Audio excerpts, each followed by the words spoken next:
The hip thrust, created and popularized by Brett Contreras in 2006. It's since become commonplace in many gyms across the world. However, does it actually grow muscle in the glutes? Stick around and find out. Soon to be Dr. Milo Wolf here from Wolf Coaching, and today we're talking about the hip thrust. The hip thrust is commonly used as a means to maximize hypertrophy of the gluteus maximus muscle and to generally provide a good hip extension exercise. From what I understand, there's a few rationales for the hip thrust. For one, the rationale initially was to take out the lower back as a limiting factor in the movement. Many other exercises train the glutes, but often involve the lower back. Think of the squat, the deadlift, the RDL, and so forth. Another rationale for the hip thrust comes down to this: internal moment arms. In vivo studies on internal moment arms at the hip suggest that as your hip becomes more flexed, as is the case at the bottom of a squat for example, as you get closer and closer to full hip extension, the internal moment arm and internal leverage of the gluteus maximus increases, whereas the adductors decreases. In other words, the more flexed your hips are, the greater the contribution, potentially, of the adductors. And the more extended your hips are, potentially, the greater the contribution of the gluteus maximus muscle, aka the glutes, aka the butt. Thus, this has led to people speculating that training the top portion of hip extension would preferentially train and hypertrophy the glutes, whereas training the bottom portion of hip extension, like during a squat, would preferentially train and hypertrophy the adductor muscles. Enter the hip thrust. By limiting range of motion to only that top portion of hip extension, the hip thrust could potentially preferentially grow the glutes while limiting growth in the adductor muscles. Additionally, compared to say the deadlift or the squat, the moment arms involved at the knee and the range of motion that the knee is going through during the hip thrust would heavily limit the growth of the quadriceps and hamstrings muscles as well. In other words, the hip thrust is a prime candidate to somewhat isolate and maximize the growth of the gluteus maximus muscle without really growing any of the other big lower body muscles like the quads, hamstrings, or adductors. But does it actually do that? This is what a series of 3 recent studies have broadly tried to examine. Before we get into those, I'd briefly like to address EMG studies. Some of the rationale around hip thrusts as a means to really grow the glutes without anything else predominantly were based off EMG studies. EMG is roughly a proxy for activation of a muscle, and previous EMG studies had shown greater activation of the glutes, say compared to the glutes during a squat. EMG, or electromyography, is essentially a way of measuring electrical impulse in a muscle during an exercise. EMG cannot be used necessarily as a good proxy for hypertrophy. So, while there are EMG studies showing greater EMG readings in the glutes during, say, a hip thrust versus a squat, and showing lower EMG readings, for example, in the quads and hamstrings in the hip thrust versus a squat, these cannot necessarily be used to make the strong prediction that you would only hypertrophy the glutes or predominantly hypertrophy the glutes during the hip thrust. Equally, just because you see higher EMG readings in the glutes during the hip thrust versus during the squat does not mean that hip thrust is necessarily a better glute exercise than the squat would be. EMG cannot be used that way, and EMG likely is not a good predictor of hypertrophy. Anyways, back to those 3 studies I mentioned earlier. I'd like to talk about these studies to inform you whether or why you should include hip thrusts in your training. The first study looked at the inclusion of hip thrusts in a training program and whether or not that increased glute growth. One group was performing both stiff-legged deadlifts and leg presses, whereas the other group was doing the same amount of sets for both of these exercises, so doing the same amount of work on stiff-legged deadlifts and leg presses, but on top of all this, added in some additional hip thrust volume. When adding in additional hip thrusts, so doing more overall work across the week, stemming from additional hip thrusts, they did see more glute growth. What this says, essentially, is that the hip thrust does train the glutes, and if you do additional hip thrusts on top of what you're currently doing, you will likely see more glute growth compared to not doing anything additional. The limitation with the study, when going beyond this kind of conclusion, is that it's unknown to us whether participants in the group doing just stiff-legged deadlifts and leg press would have seen the same glute growth had they just done more sets to get the same total number of weekly sets for the glutes as the other group did by adding in additional hip thrusts. So we're not sure if it's the hip thrusts or if it's just the additional volume, but at the very least, the hip thrusts did seem to grow the glutes in the study. So they do train your glutes, and that's good news. The second study is not yet published, but it has been pre-printed, and that's a study by Plotkin and colleagues. In this study, they took beginners and had them train either exclusively with deep squats or exclusively with hip thrusts.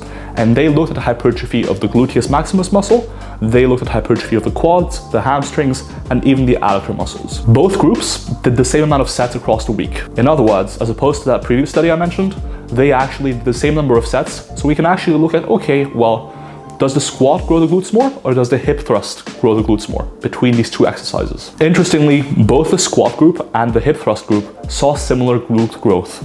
In other words, both the squat and the hip thrust did a similar job of growing your glutes. However, here's the interesting bit. As far as the quads, the adductors, and the hamstrings went, first of all, the hamstrings didn't really seem to grow much in either condition. As we've previously thought, the hamstrings don't really get trained all that well during the squat or during the hip thrust.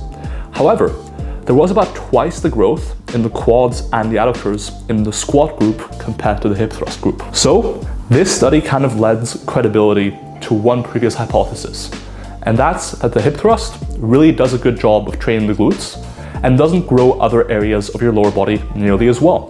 Whereas the squat, on the other hand, saw pretty good growth in the quads, the adductors, and the glutes. Interestingly, there was not much growth in the upper glute in either the squat or the hip thrust condition.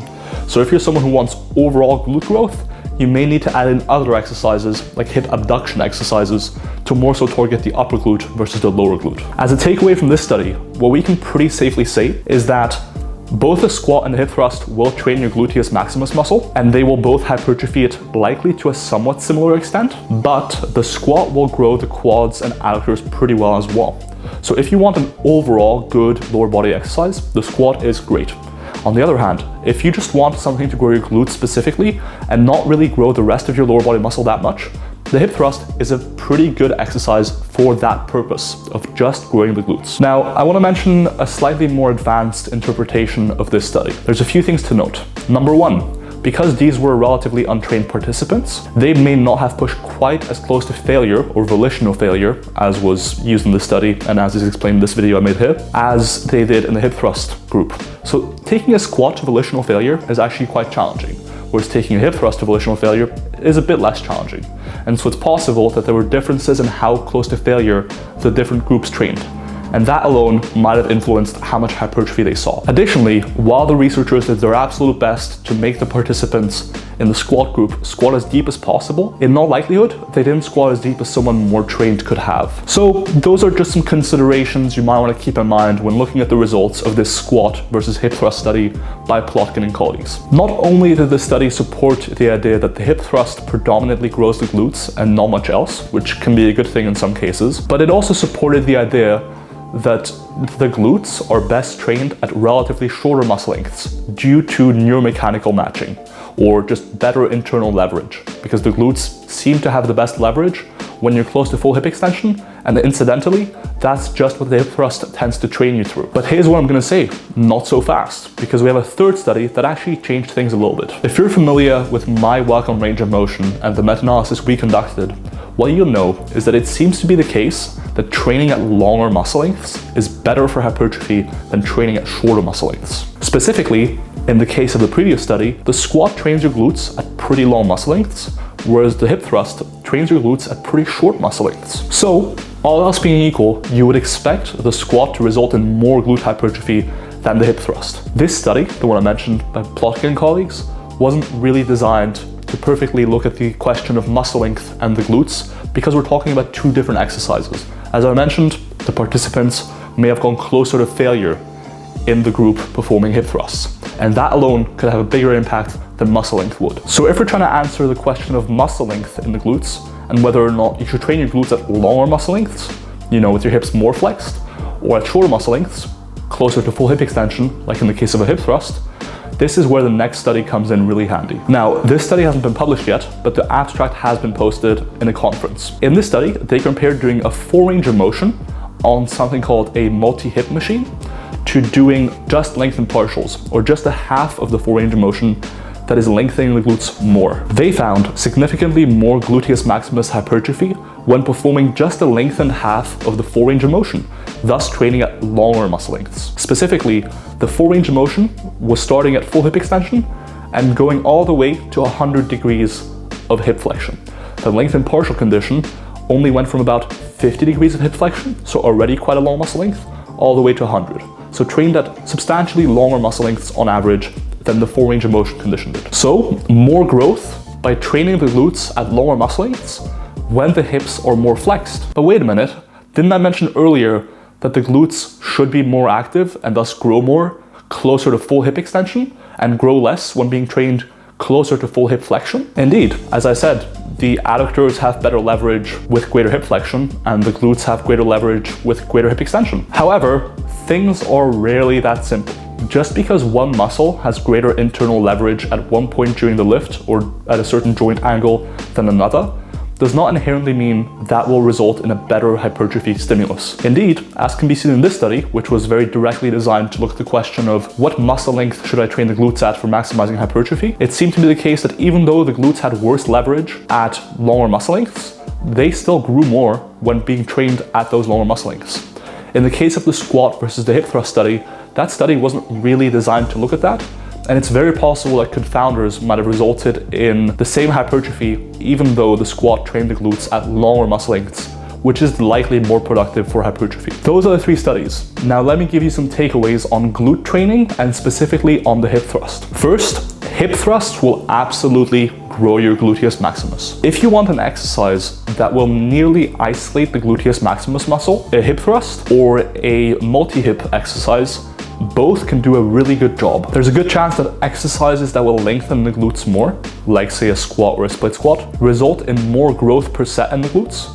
But these exercises that also act at the knee will also result in substantial hypertrophy of the quads and adductors too. So what do you do if you want good hypertrophy in the glutes and taking advantage of the longer muscle lengths without getting additional hypertrophy in the quads and adductors? Well, one thing you could do is tweak your hip thrust or your multi-hip technique to make the glutes work at longer muscle lengths. On the multi-hip exercise, make sure to set up the machine to get a deep stretch in your glutes at the start of every rep, and consider doing lengthened partials, or just doing half the full range of motion from the fully lengthened position where your hip is fully flexed to about halfway down. There are 3 easy tweaks to make to the hip thrust that will make it likely more effective for glute hypertrophy without increasing hypertrophy of the quads or adductors by very much.